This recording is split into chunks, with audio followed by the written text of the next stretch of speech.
Assalomu alaykum, hurmatli yurtdoshlarimiz, kanalimiz obunachilari, sog' salomatmisizlar. Navbatdagi sotuvdagi mashinamiz Tracker 1 avtomobili bo'ladi.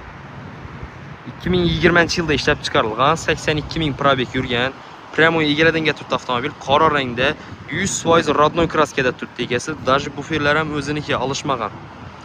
Idealniy Mazda sostoyida mashinamiz.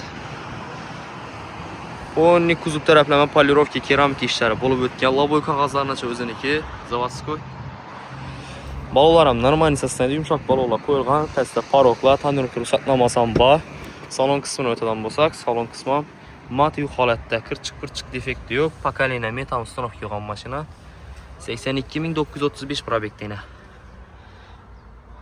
Paketlarida turibdi. Metan gazlardan bir qator ko'rsatib o'tamiz. 30likdan 3 tane gaz balon qo'yilgan ekan. Akkuratni qilib, chiroylatib, uстановка qilib qo'yibdilar.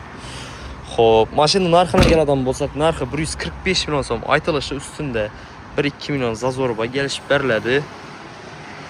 Qiziquvchilar bo'lsa, video ostida telefon nomerlarimiz bo'ladi. Bemalol avtomobil avtosalonimizga murojaat etib kelaverasizlar. Videomizga bir like bosib, kanalimizga obuna bo'lib qo'shnilaringizni chiqarmanglar. Xudo xolsa, kamyob zo'r narxda mashina qo'yib boshida davom etamiz.